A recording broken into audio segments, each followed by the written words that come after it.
Good day, fish tankers. Welcome to Druk's on Fishkeeping. And today I'm going to ask you to ask the question, is fish keeping for me? Before you run out and you buy that aquarium and all the equipment. You may have gone to a friend's house, you saw a beautiful aquarium and you think, I want to do that. That will look really pretty in the corner. Or I want this room divider in between the kitchen and the living area or the bar area. This will be just the thing. Or maybe you have a corporate office and you think this will be just the thing for a waiting room. Perhaps you're a dentist, you wanted to calm people down while they're waiting for you to get into their teeth. There may be many reasons. Sometimes you're just in the mall, the wife is out shopping, you walk into a pet shop here on the outskirts of a mall, you think, this tank looks lovely, I want that. But I would urge you to stop and think before you do that, because like any other hobby, aquarium keeping or fish keeping is not for everybody. Not everybody would enjoy being an aquarist.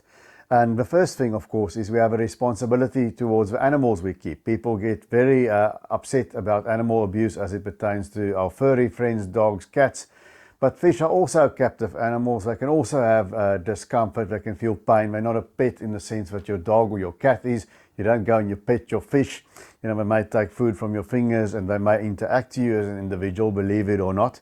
And they may have even some individual personality traits. Don't laugh, they do, some of them.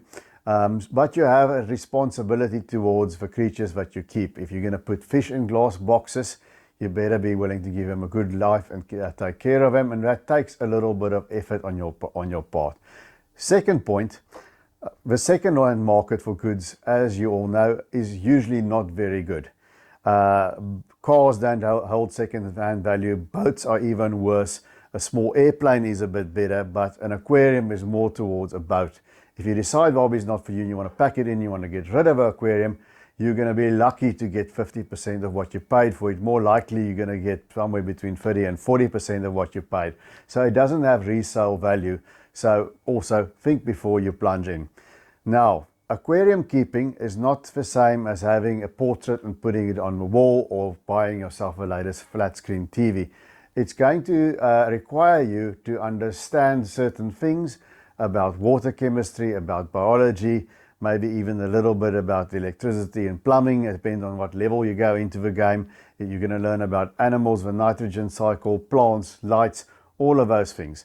So aquarium keeping is for people who enjoy researching in terms of reading up and filtering out the right bits of knowledge, interacting with other people with the same interest, and then absorbing all that information, dissecting it. And in my case, I also like to give it back like I'm doing now. If you're somebody who likes to absorb a lot of information, integrate it and learn new things, then aquarium keeping might be for you. If you are somebody who simply wants an aquarium as something to look at there, nothing more than that, you have no interest in anything else, you don't really like fish, you just want something spectacular behind your bar or in your office, then being an aquarist, being aquarium keeping is not for you. It's not like having a pot plant there which you just water, but you can still have it. But then you've got to get a good aquarium service or a person that's an individual who services aquariums for a living that will take care of a fish, a family member but you're going to have to pay somebody to do the work for you.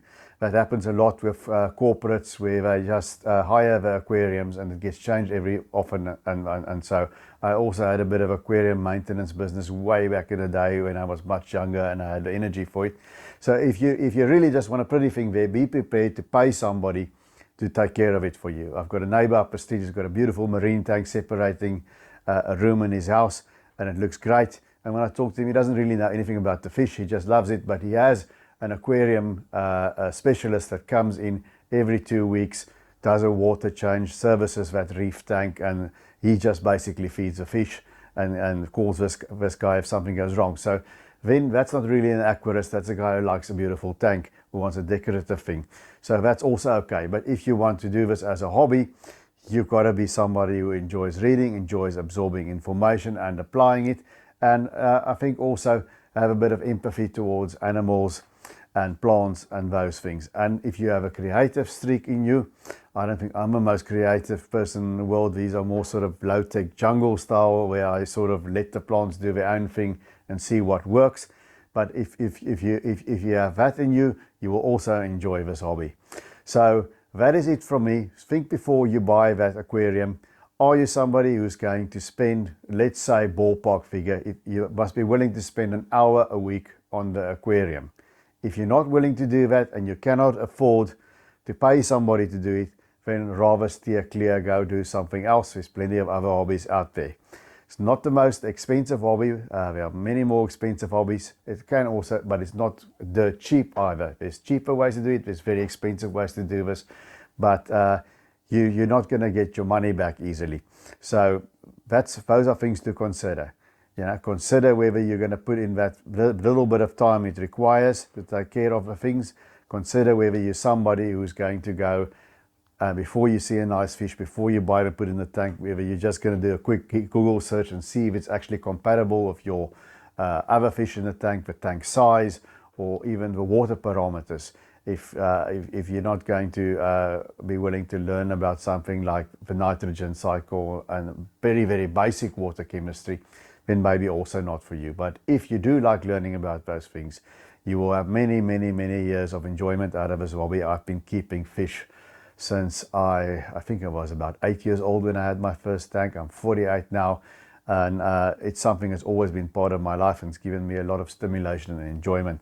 So that's my story. Think before you buy an aquarium whether it is for you, and if it is for you, join many of the Facebook groups out there. Aquarium Advice South Africa is a good one. Interact with like-minded people. It really becomes addictive. So until I see you guys again, keep taking good care of us domestic denizens of the deep, and happy fish keeping.